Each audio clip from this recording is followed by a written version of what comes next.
Good morning. We're here today as it continues to be a trying time for Arkansas State Capital City and the state of Arkansas, as we still are experiencing the impact, the devastation of what we now know to be a high-end F3 tornado that wiped across of the western portions of Little Rock. We know for a fact that somewhere close to 2,100 to 2,600 structures were impacted. Close to 50 residents were transported to the hospital to experience injuries. Now we're grateful to Energy Arkansas that has worked to get the outages from 30,000 to 10,000, as well as Summit Utilities and the great work that they are doing.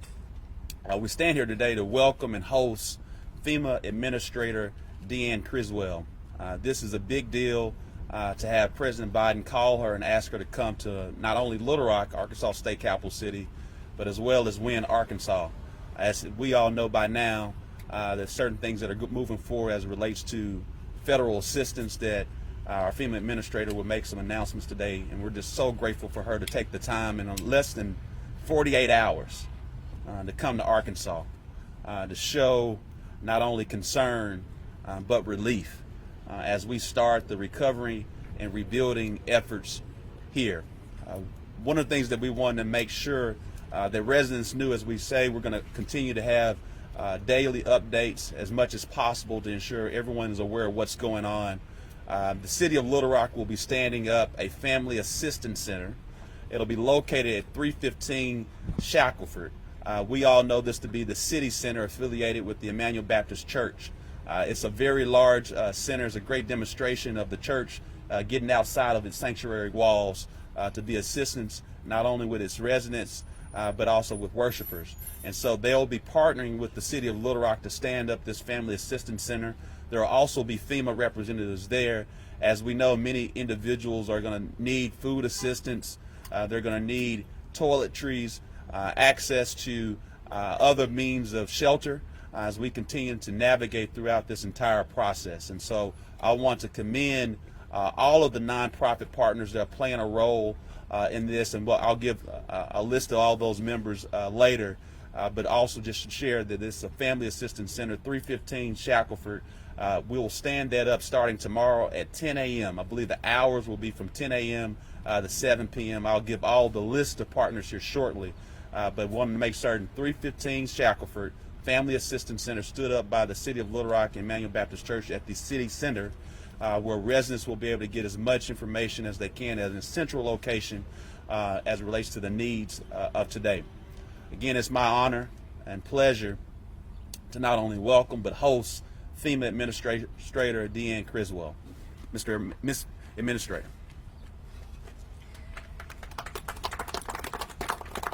Mayor Scott, thank you so much, and it's been great to get to know you today and talk with you and really understand the impacts that Little Rock has experienced.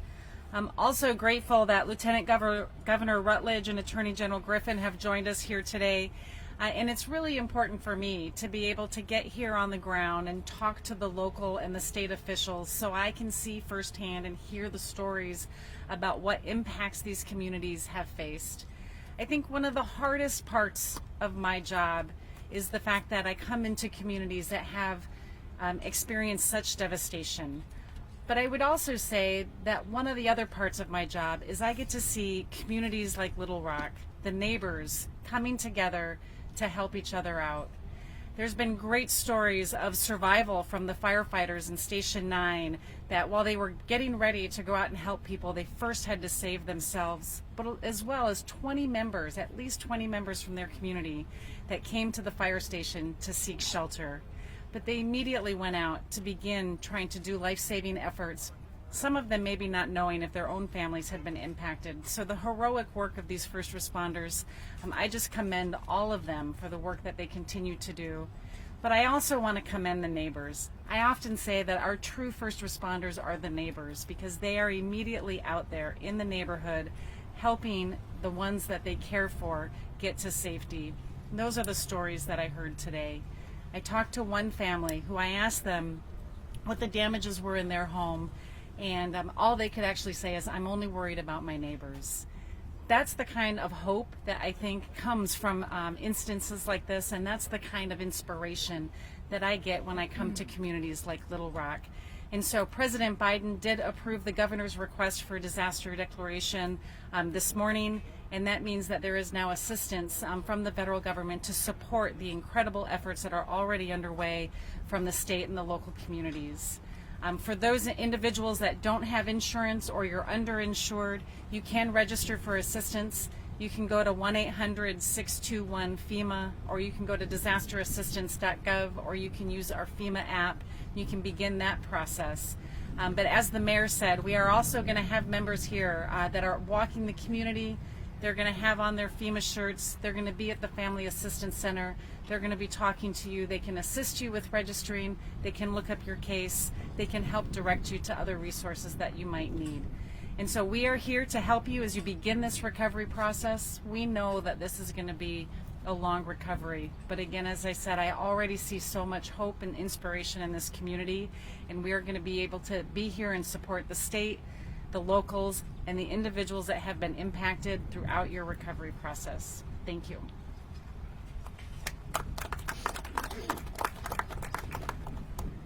Today, I want to take this time to share appreciation to Governor Sanders and her team. Many, as you know, we toured together alongside some members of the state legislative community within Little Rock and Central Arkansas yesterday.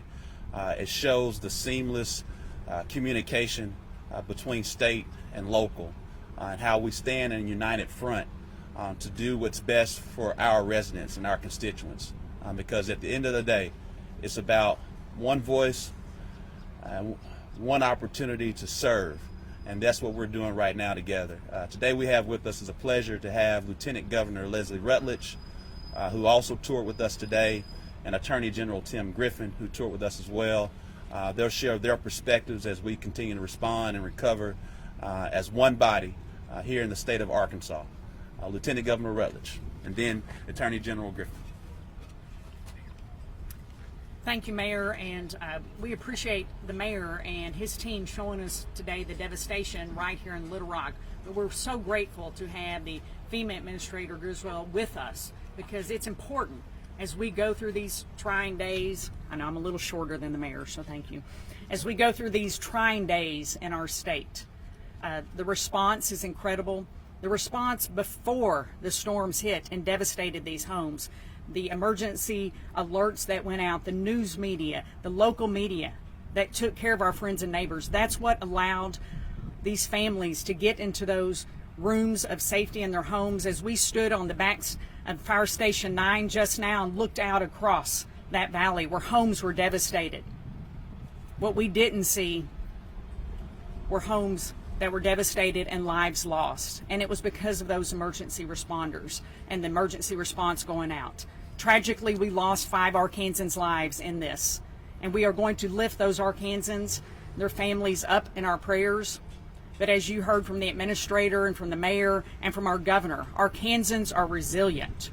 And Administrator, what I will tell you, when you go see Wynn later today, you're going to see this same sort of love from neighbor to neighbor and from town to town, whether it's North Little Rock, Jacksonville, Wynn, Sherwood, or right here in Little Rock. Arkansas truly is one big small town. And we are out in full force, picking up the pieces, putting these lives back together. And we're so grateful to have you all from FEMA here with us. But it was really God's hand that reached down and made sure that we didn't have more tragedies in the midst of the destruction. So thank you, Administrator, for being here. Thank you, Mayor Scott, but really a thank you to all the friends and neighbors, Arkansans and first responders, for the work they're doing to put Arkansas back together. Thank you.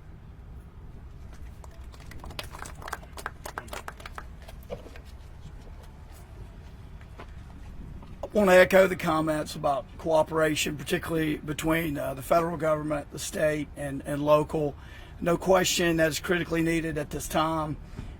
But I also want to compliment just all the different folks who are helping around the state and all these disaster hit areas. No matter where you go, you'll see 20, 25 people in the yard helping when only a few people live in the home. In fact, we've had so many people reach out and want to volunteer. Sometimes it's difficult to know exactly where to steer them. So on that point, I want to go back to what the mayor was saying about the city center. In addition to the city being there, he mentioned that FEMA will be there. There's food there. There's food, there's clothing, and there's other resources working in concert with the mayor and the city. The disaster relief from Southern Baptist Convention, the Salvation Army. It's sort of a concentration of these things. There's groceries, and I think they're making, at some points during the day, every day, they're going to be making fresh food for folks. So that could be a really important resource, City Center on Shackelford. I want to say this too. So you had 99% of the people who are out and about offering to help, they're doing exactly what they ought to be doing. You always have a very, very, very small percentage of unscrupulous people who want to take advantage of this particular tragedy. And I want to mention two in particular. We've already seen some people attempting to scam Arkansans and offering to help in exchange for a deposit, and you may not ever see those people again. So beware, be on the lookout for scammers. One thing you can do to avoid that, deal with FEMA, deal with your insurance company.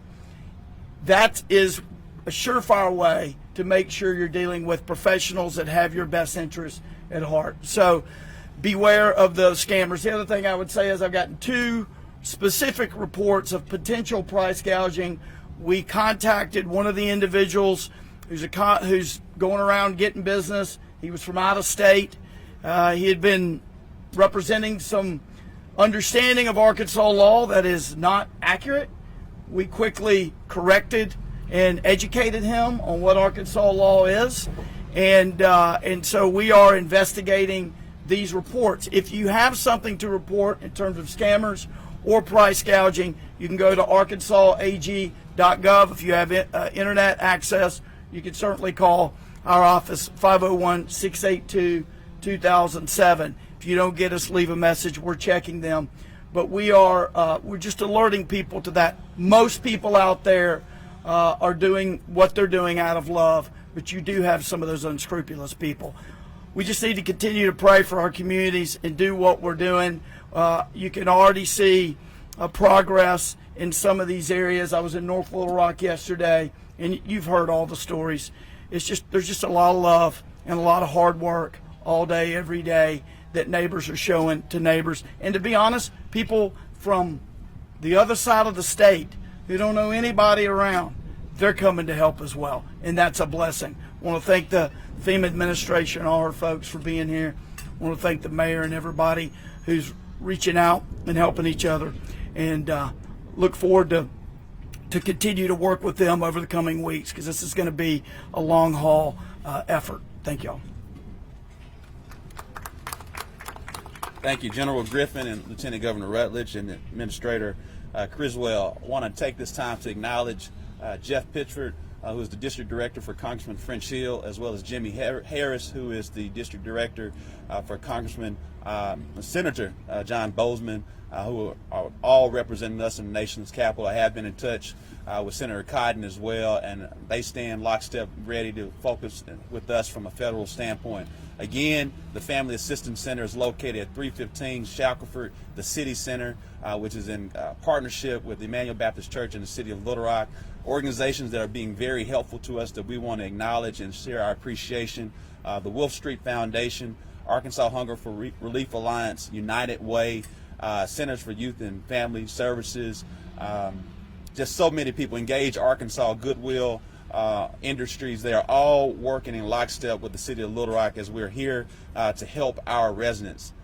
Before we take questions, again, I want to share just how important it is to have the FEMA Administrator, Ms. Deanne Criswell, here within 48 hours here in Arkansas, how much that's impactful from the Biden administration.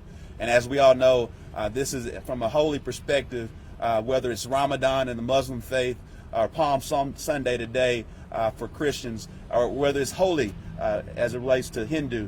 We're in a time of spiritual reflection. and we need to continue to focus on how we are unified together in our faith, how we're unified together as it relates to love, and how we're all going to do what we can to do the best for one another. We'll now take this time for questions. So when we talk about federal assistance, many people here have never received that type of assistance. Can you give a little bit more explanation about when we talk about federal assistance, what does that entail exactly? Madam Administrator. Yeah, so for individuals, the first line of support comes from insurance companies. I mean, I was really impressed to see how many insurance companies are already here and have been proactive in that. But we do know that many individuals are underinsured or have no insurance, and so that's where federal assistance can assist. And so those that need additional assistance outside of their insurance company, they can register for assistance with FEMA, and it will include things like helping to do some repairs in their home to make it livable. It can include things like replacing a damaged car.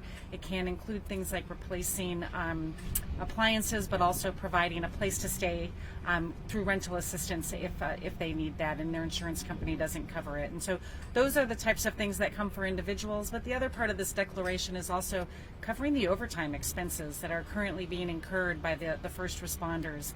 The cost to do debris cleanup, as we can see a lot of debris in the area. And so those types of costs to the local government are also covered under this disaster declaration.